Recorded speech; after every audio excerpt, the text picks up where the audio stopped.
Hello, everyone, and welcome to LFC Transfer Room. That's right, we're back. We're back doing live streams, and we've got a transfer central for you tonight because things are heating up in a few different areas, and it's probably worth us having a bit of a chat to explore it. So, if you are new here, please like and subscribe to the channel. This is, for the fans, by the fans. We're not on big fancy payrolls, apart from Matty, but that's nothing to do with this stream. Drew, you said you're just about to start playing Sunday League again. Do you think you could make it in the Liverpool midfield at the moment? No, but that wouldn't be lack of effort from my part, so I'll take that. But happy to get out playing again. Happy we're winning again. Fingers crossed that continues because it took us a long time to break 30 points. But hoping it's up from here. And Matty, how have things been going on your side of things? Work still busy? Yeah, work's shocker. I hate work. And then obviously usually Liverpool fix that mood, and they've been shocking. So it's been mad. But good derby win. I've got a lot of friends who are blue noses, so it makes it ever that more sweeter, to be honest. And hoping we can kick on from it. To be honest with you, it's been sad. Now, before we get into transfer, just want to say that at the start, getting Jurgen tattooed onto me on Sunday, that's showing how much I believe. Well, I think someone said that I was on another stream and they said that they believe Jurgen was the second best manager to ever manage the club, which I think's a stretch. I'd put him at fourth, but probably something for a debate room sometime. Yeah, I'd probably say second. Over Bob and Kenny. Context, though, James. Context. The job Jurgen's done. And he's done it competing against the gang of cheats. I haven't been on stream since that's come out, the little cheat. We'll talk about another time. But... Yeah, well, I mean, we'll debate room it some other time, definitely. But I want to start just by getting your opinion on this, Matty. The Pep Guardiola apology. Some people seem to think it was fake and he was forced to do it. Some people think, actually, do you know what? He's realised he's done wrong. He's apologised privately and then he's apologised publicly. Where do you sit on it? I personally thought it was a genuine apology, and I think he was frustrated with himself in the interview, not angry at doing it.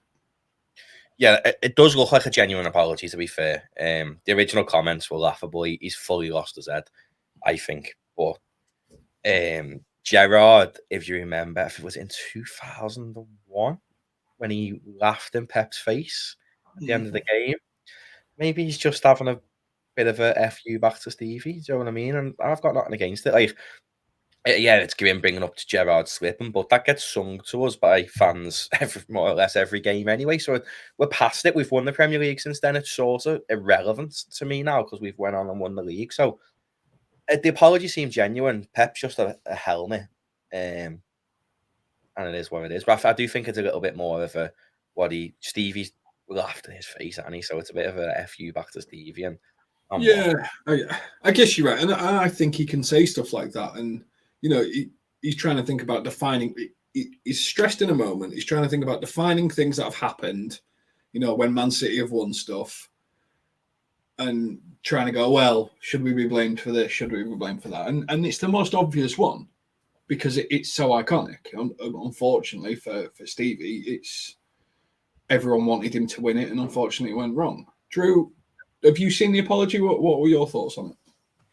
I just saw the wording of the apology. I didn't care to watch the interview. I think it's one of those things that I don't like to get too caught up in the media frenzy because I think they can take like a quote and then run with it and do whatever.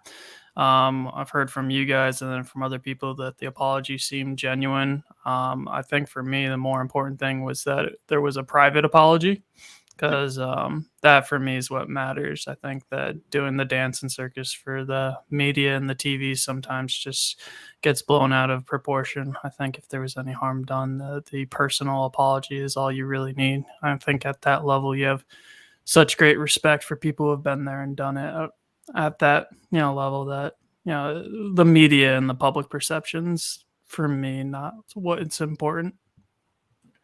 Now, I want to start by looking at this player. Helior's already there in the chat, and it's great to have you back on with us, Helior, and I'm sure you're going to throw some stats in as we go.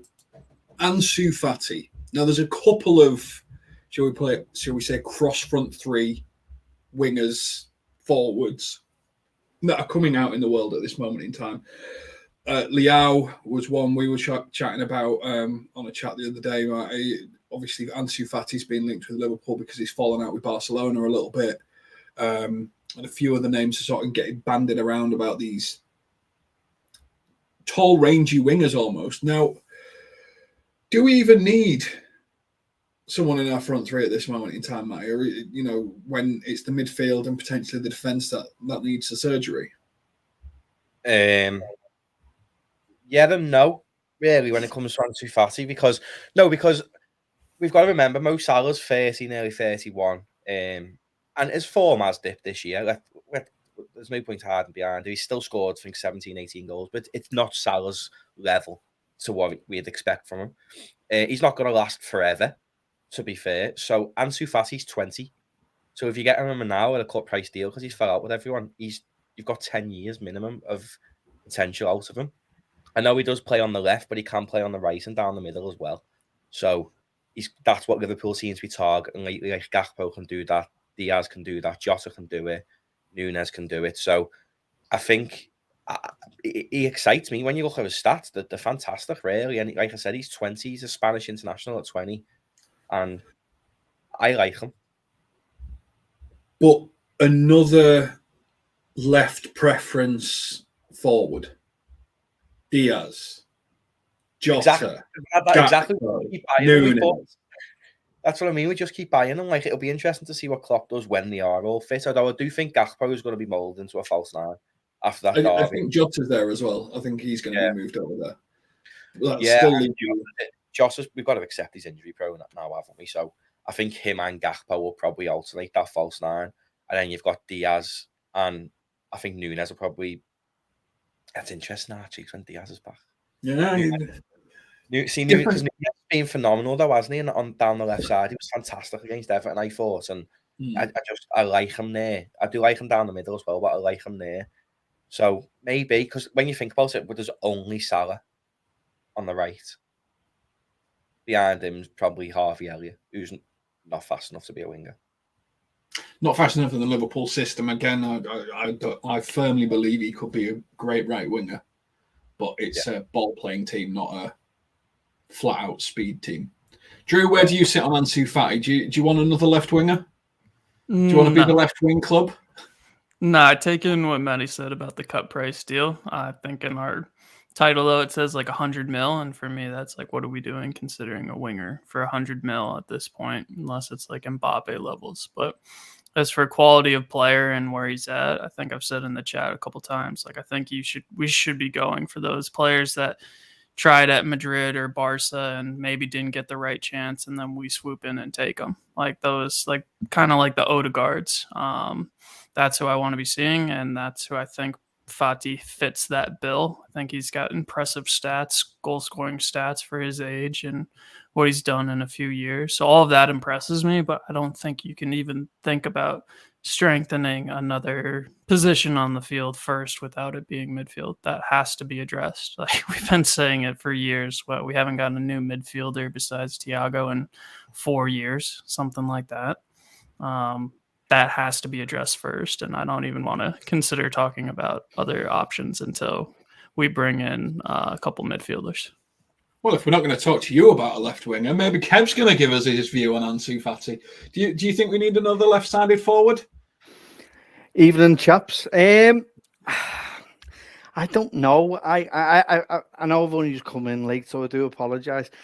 I think with all the options we've got, I think our priority is midfield, and we need to sort that out first, and then we need to address everywhere else.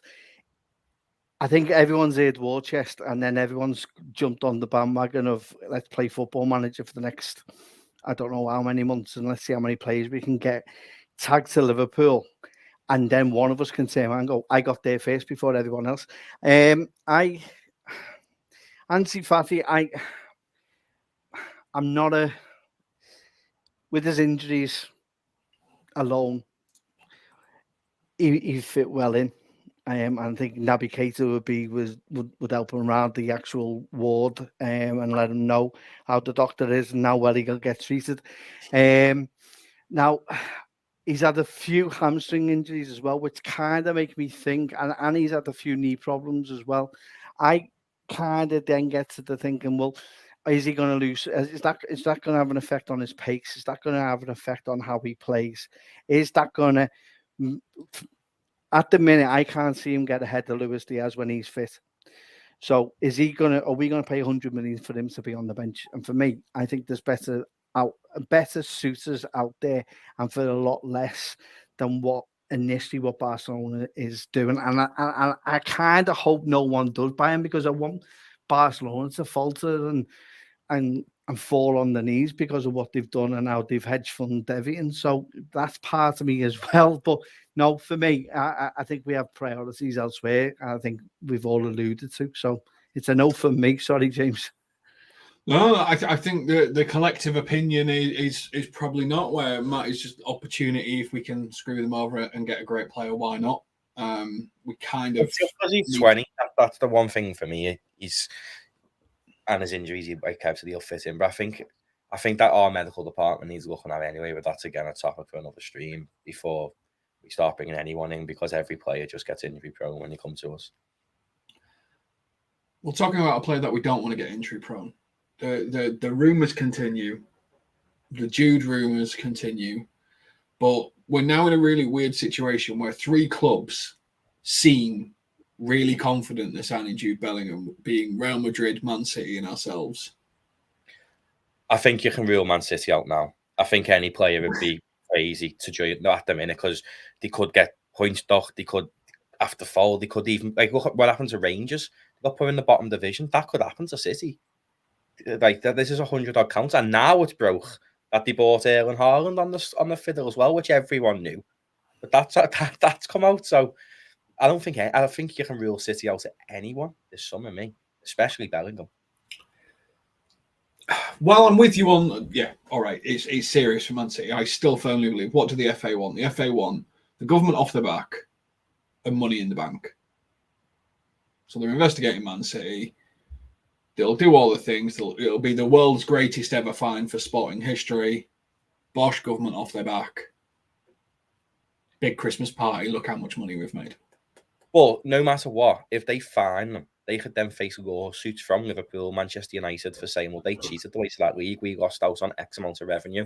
We've then got sides who could say, well, if they didn't have that much revenue, we might have stayed up. I think they've got to do something. I don't think they can just give them a fine this time, because there's 100-odd breaches and more just keeps coming out. So I don't think Jude will go City for that reason. They had a very good chance, obviously, for money, but sounds crazy. But Jude Bellingham doesn't strike me as the player who's that bothered about getting the biggest payday right now.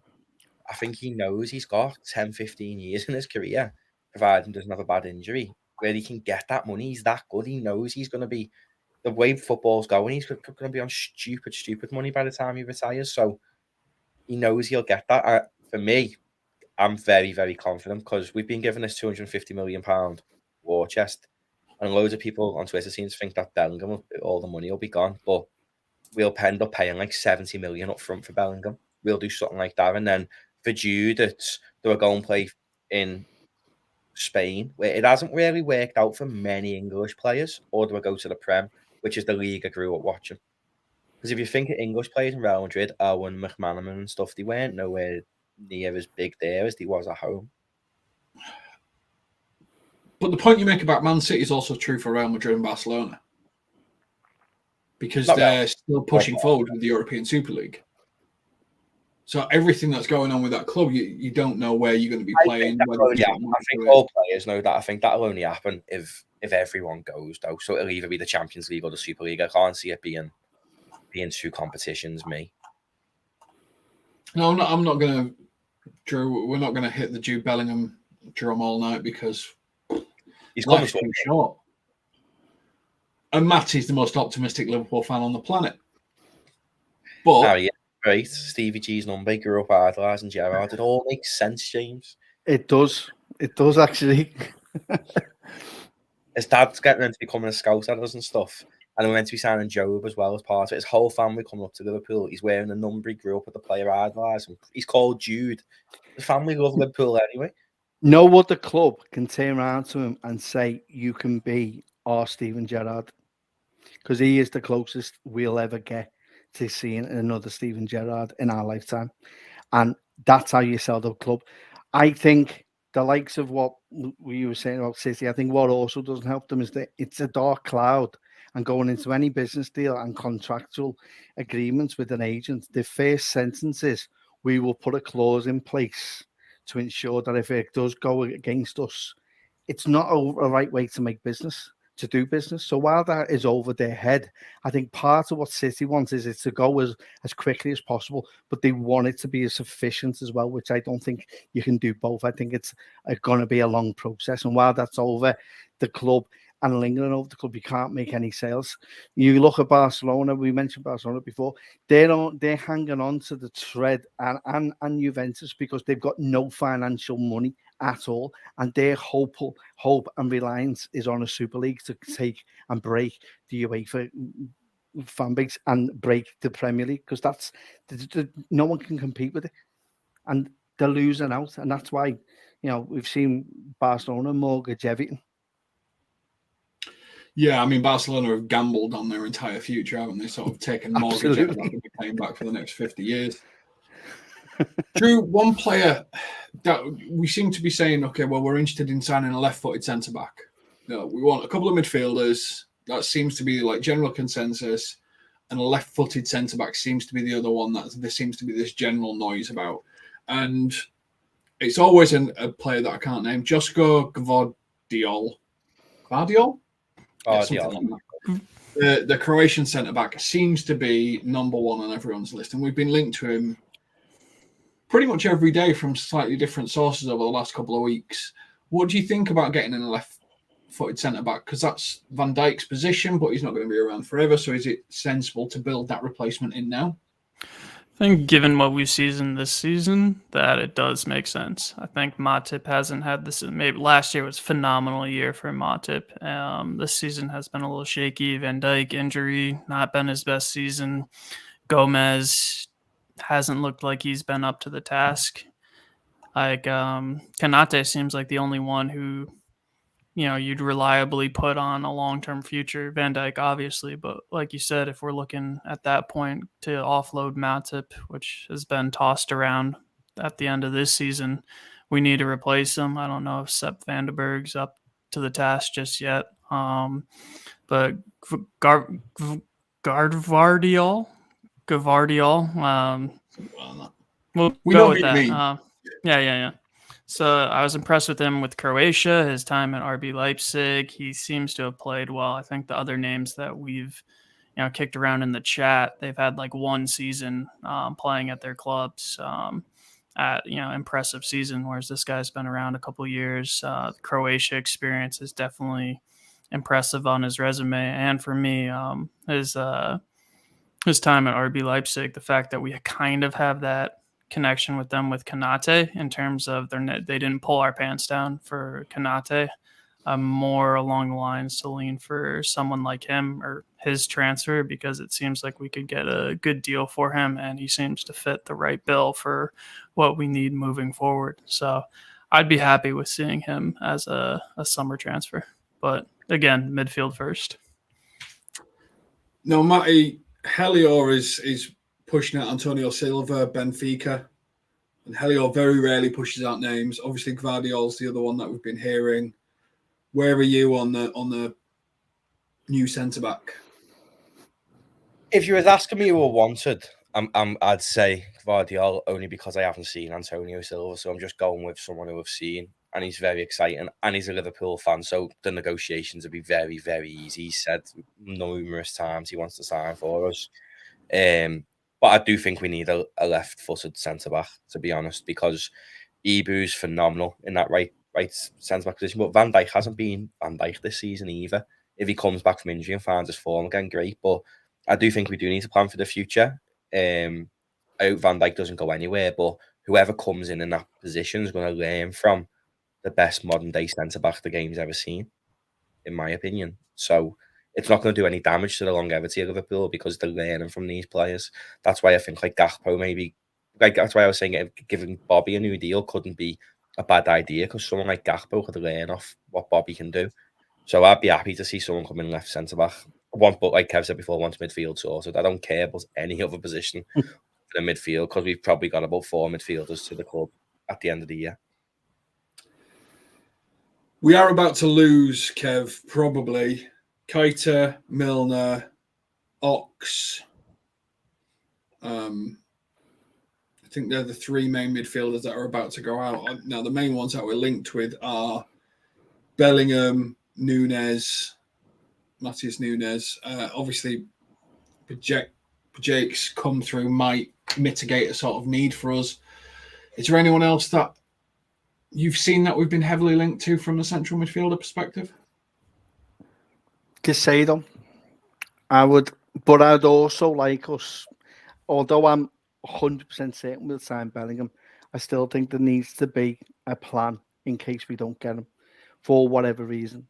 Now, I can't see it myself, but you do need, even how confident you are in business, you probably know yourself, James, you always need a plan B just in case it all goes belly up. So I would like us to have another backup to that, and that for me would have to be Barella. I would love to see him. I'd love to see Chiesa play for us as well. 2 top Italian young players who I think could do a decent job for us and provide us what we are actually missing. But it is a step down from a Bellingham if we do go to a plan B, and this is a once in a lifetime. I think the Dortmund director said that you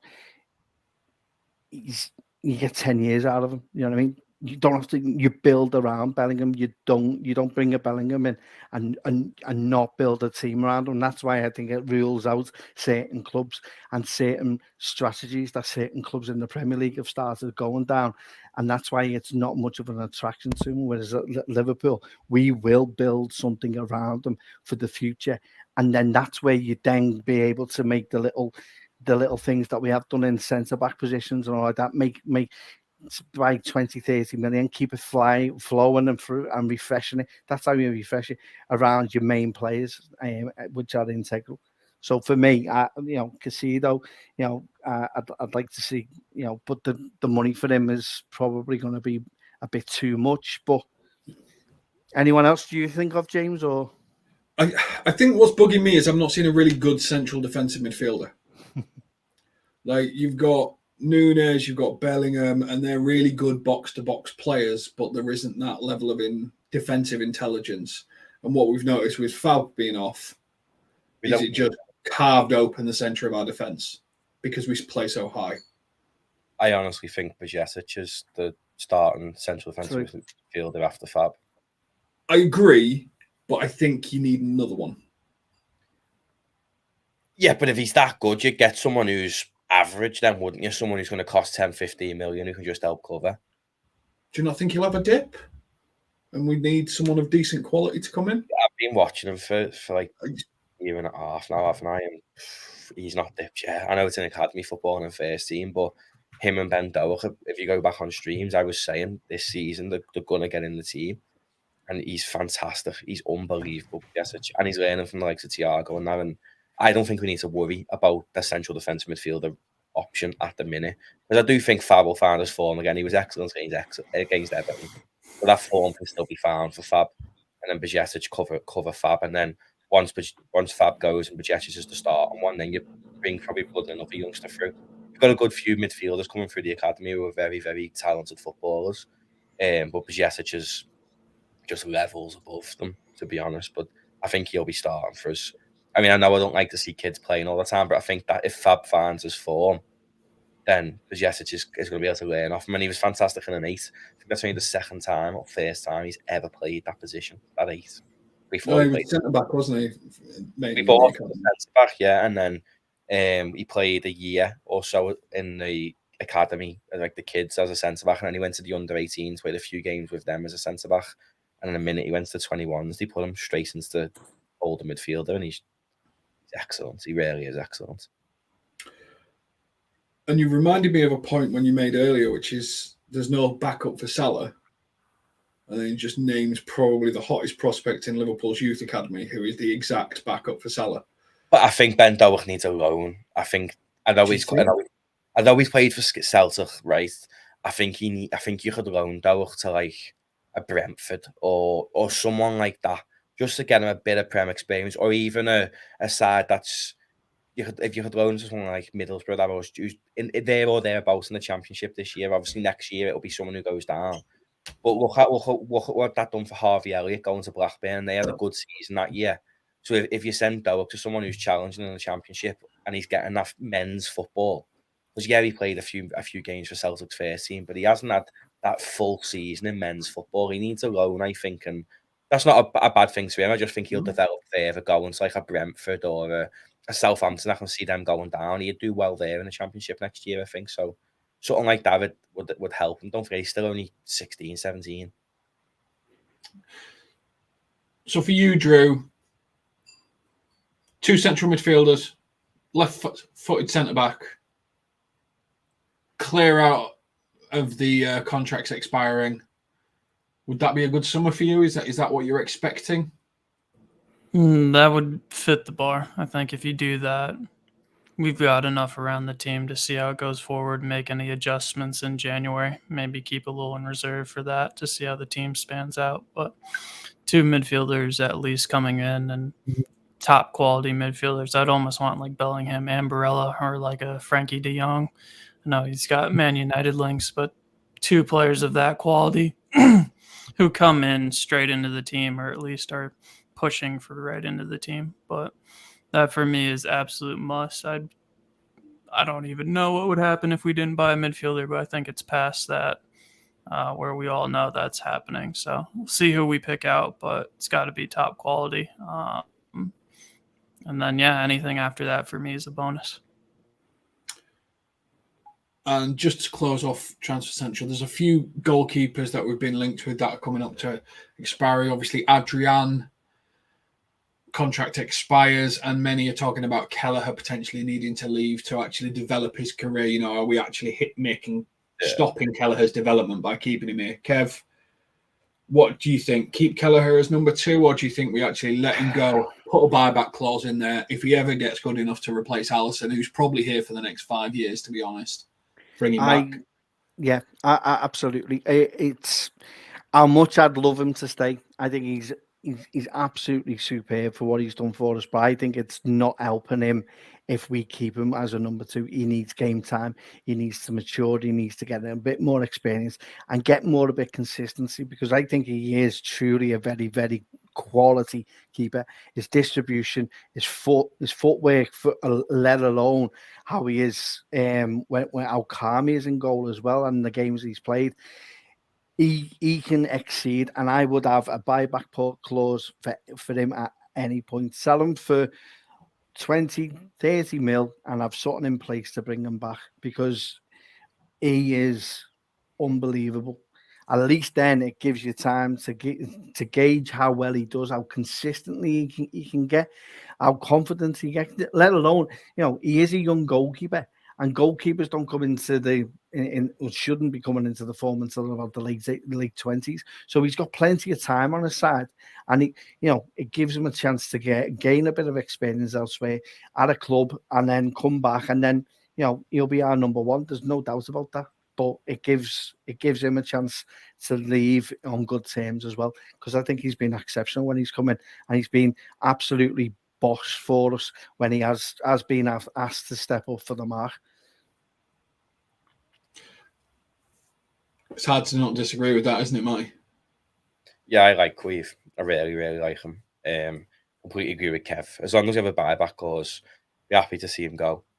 Just for his own development, really, because keepers, they're either number 2s or they play. Some keepers are number 2s the whole career, some play. And we see him with Emi Martinez. He was hampered by Arsenal for so long, and he's since left Arsenal, become Argentina's number 1, won the World Cup, won the Copa America and stuff. So he does need to go for his own development, really, and I wouldn't begrudge him. He won us the Carabao Cup and the FA Cup. He's been fantastic every time he's been called upon. And what I would say is the kid in the academy, Davis, he's very, very good as well. So I don't even think we need to buy a keeper. I'd promote him to number 2. He's fantastic. He really is I fantastic. think we need a senior, like a third senior pro. Klopp seems to like an Al keeper, doesn't he? He brings an Al keeper in. So in that regard, bring someone like Reina back or something just to see over them. Because why have someone like Hadfield? I mean, Reina's seen the end of his career, let him retire at the club. Probably someone Brazilian with Tafarel involved as well, you know. Yeah, or like an old keeper. Possibly, yeah. He loves an old keeper because he had Andy Lonergan doing it, doesn't he? So it shows that you don't need to be a world-class keeper to come and be the fair choice for Liverpool. But it's just I'd happily step up. I'll just block it out. Who needs agility? Cheers, James. Thanks. Sorry, has no one mentioned that before? Only a few, including my wife last night. So, what we've all agreed, I think, is centre-back, 2 central midfielders, Jude, Kev, 3, Matty's going with. Matty and Kev are nail to the wall flag, whatever you want to call it. Jude's coming because everything else doesn't make sense because everyone else is either under investigation or doing something dodgy. Chelsea mentioned they're interested in today, and that's just hilarious because obviously FA are going straight to them after the finish with Man City. So our confidence is high on that. Gvardiol would be our preference, but Helior has stuck his neck out there and given us the name of Antonio Silva from Benfica. I mentioned though, James, a bit on that same original comment. He's just followed like Liverpool and all the players' misses and stuff as well. So I'd keep an eye on that name. See if it's there still. That Florentino Lewis, defence and midfielder. He's just followed all, not just the players, the birds as well. So might just be a fan of couple Instagram. Fan of all the players, to be honest, but he has followed them all, so that could be one to keep an eye on. Mate. What player? Just bring him up. Florentino Lewis. It's Lewis, like just Lewis as like Luis, not like Z or anything like that. Got him. Florentino Lewis, another Benfica player. We've got obviously a great relationship with them. 23 years old, perfect age for us from a midfielder. Another Portuguese player. We seem to be getting a lot of them within. Loves them. Loves the Portuguese league too much. The new Southampton, isn't it? Yeah. The new breathing down for us. Better going to Blackpool, isn't it? Yeah, it's not just Southampton. It's a just asking for mad money though. Like I know Darwin wasn't extortionate money, but he was still a lot of money considering he only had one season in Europe.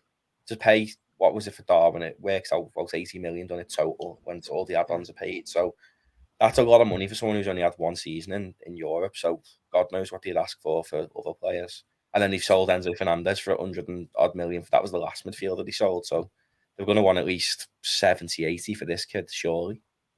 Yeah. Depends, doesn't it? Enzo just won the World Cup and had multiple people sniffing around release clauses. I think if we said, you know what, we'll say this, use us, but actually we might come back to you for a favour so that you get as much money out of Chelsea as possible. It's a good chance we played a role to help them out. To be honest, though, you got to give Edu a bit of who is it? Their thing of Rui Costa. Got to give him credit for getting the amount that he wanted, you know, and being stubborn, and you know that was the only way he was going to leave. Sadly, in a way that you know we've got someone who's throwing monopoly money at it. You know what I mean? But no, I'm all for all these teams trying to you know to get as much as they can, and why not? He's just won the World Cup, so you know. And Benfica, honestly, the amount of money that they've made over the last few years through transfers is just unbelievable. Skyrocketed, like £1 billion, £1 billion euros they've made on transfers, let alone buy Nunes for 20 odd million, selling for 64. That's a great way of selling and investing back into the team. Southampton tried that this year, didn't they? And it's just went tits off. Yeah. Tell you what we're going to do before we close off. Obviously, with all the players potentially leaving Liverpool, we are going to have a potential issue with British players in the club. Now, if we potentially need a third midfielder, as Matty's alluded to, Jude Bellingham makes so much sense, James. He's also exactly. Just but we'll makes still sense. need another. Still have Tyler Especially if we let Morton Kane around. leave. Right? You know, he's Tyler Morton back. No, Morton counts as he could probably stay, but doesn't he count as something else because he's come through the academy? Yeah, it's like homegrown, isn't he? Or that kind of keeper. Give me an English midfielder. Would you go Mason Mount? Would you go James Ward-Prowse? I think Mason Mount's terrible. Would you go Gallagher? No, he's Give me an English midfielder, Matty. They're all crap apart from Jude Bellingham. You could get Ward-Prowse on the cheap though if they get relegated. Something like a Shaqiri deal. He's someone like him, I'd take, but there's so many. We'll end up signing Mason Mount. Too many people are talking about it. We're going to end up signing him, but he's awful. He's awful, and I can't be arsed with little Fortnite dances on the sidelines either. I don't like him. I've never liked him when he was a Derby. I didn't like him. I'd take Declan Rice tomorrow. He is special. There you go. We found one. Yeah, Declan Rice. Tweedledee and Tweedledum there, man. Declan Rice and Jude Bellingham, we're set. We're set. Declan Rice and Mason Mount, best mates. Yeah. Yeah, they grew up went in the Chelsea academy together. You know, because we're signing Job, we might sign Mason Mount just to make Declan Rice happy. Honest to God, right? I really don't want him. I've never seen the appeal with him. Loads of people think he's dead good, but I quite like him as a player. Nah, I think he's crap. Like what he offers, genuinely, he hasn't been that good for Chelsea. He's never really set the world alight, ever. So, like, what he offers in terms, I thought someone just put literally just scored. He said, "Shit, he just scored." But with Mount, I honestly believe the likes of Carvalho and Elliott will be better than him in their careers, and signing someone like him just hampers their development. They're more exciting to watch than Mason Mount, I think, Harvey and Carvalho. So why buy him? If you get them for like 20-odd mil, then it makes sense. But I think he's crap. You get him on a free though, aren't you? On a free, get him and just sell him next summer. Bit of profit. He's just crap. He's not. I'm in your boat, Matty, but I specifically watched that Chelsea game where I was sitting, and I just homed in and just watched Mason Mount, and I thought his pressing style suits the kind of club game. Now, don't get me wrong, that faded off very quickly after about 10-20 minutes, but I think he is more of a I think Klopp could get more out of him than what Chelsea have. I think Chelsea. Yeah. Do you know what I mean? So for that reason, and the fact that he's on a cheap, I think that's one way of FSG going. Well, yeah, we'll cut a corner. You can have there's one of your midfielders. Do you know what I mean? You know, and then that then allows us then to go in. I think James, you made a great point on one of your videos the other week with the money that we're going to save off the people that are moving out. I think it was on something to do with the investment side, but you know, the wages that comes off the bill over the year for those three that were initially moving, and anyone else that's moving on, there's part of a war chest there in itself. Do you know what I mean? You know, so you know that's where I think, Matty, I think you're quite right. I think we could afford to get a third player in, as well as having a centre back as well, which I think is vitally important. I think this season's proved it, that when Van Dijk's out of that team, those centre backs are absolutely not good enough to play with one another. And we need an established partnership in which Kanate is one part of it, and the others need to be. We need someone else in who can come up to it, because at the minute we falter when Van Dijk's out of that team, even though he has been playing poor. The only reason I want three midfielders is because we're weak now and we're losing three. Yeah. And as much hate as Milner gets, he's there. He's always there. He's always available. I seen someone on Twitter yesterday say probably a bad opinion, but I want James Milner to start the semi-final against Real Madrid. I thought, hold on a minute, and I read into it, and it was more like because he'll just get into them, he'll just lay the foot on someone early on, like Vinny. And that's what Milner does. So if Milner gets another year extension, I'm one of the fans who will sit here and go, rightfully so, player coach role, perfect. He's a model professional. You want every youngster looking at James Milner. Gary Mack was influential in his career as well. He still uses him now. So James Milner would have that impact on people. Harvey Elliott looks up to him like no other, and that's only going to help players coming through. And I agree with that. And just to touch on that, I think to have someone in the coaching who's gone through and has won and achieved everything under Klopp, he'll get a lot more regard and more of a when he talks to players alone. Because I think if anyone's out of hand or anything like that, he'll be able to take them aside and go, what are you doing, and take and develop the players. I think the young players will look up to him.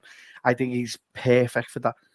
Don't forget, we've also got Jake Spearman in the under-23s, by the way. Do you know what I mean? So, you know, you can, if it's short for English players. He played a week for the 23s. Oh my God. I felt mad watching him play. It was like, but how he ever got games for us. But that's what I mean. They're looking up to Jay Spearman at the minute. That could be James Milner, who's won the league. Yeah, exactly. Defo. And that says a lot. Refresh our coaching. It's an obvious. Do you know what I mean? If we need to bring in some new idea, we need to bring in more of a personalised touch. There's an obvious case for James Milner to get him involved in it and stuff like that, because obviously he's so likeable and everyone banters with him and he laughs, and moving him into a more formalised position probably makes sense. Drew, give me an English midfielder that you want us to sign that isn't Jude Bellingham. Is it Mason Mount? It's got to be, hasn't it? James Ward-Prowse. I'm the wrong person. I'd take James Ward-Prowse on a get a jail-free card from Southampton. Like, why not? If he goes down and we could get him for Shaqiri money, like 12 mil, that'd be easy. Like, you would. You'd get Prowse for like 12, 15, 20 max, and they are going to go down. And he's levels above Mason Mount. Levels above him. Yeah, he'd be good to have in the team, good to have in training. I think that'd be fine. I think anything too. His fitness record's pretty good, right? Yeah. Like, James Milner's only playing this year so much because our midfield is constantly injured. Like, I agree with everything Kev and Matty said, but we need to clear out the players who aren't fit enough year in, year out. And James Ward-Prowse is the third central midfield. That means we can dump money on Bellingham and potentially like a Barella or De Jong. Easy. Thank you, everyone, for tuning in. If there is one takeaway from this, it's that Matty doesn't want Jude Bellingham and wants us to sign Mason Mount. And I want you to tweet him as often as you can with that statement. No. This is LFC Transfer Room. Please give us a like and a subscribe. And we will catch you on the next Mason Mount Loving with Matty very soon. Take care.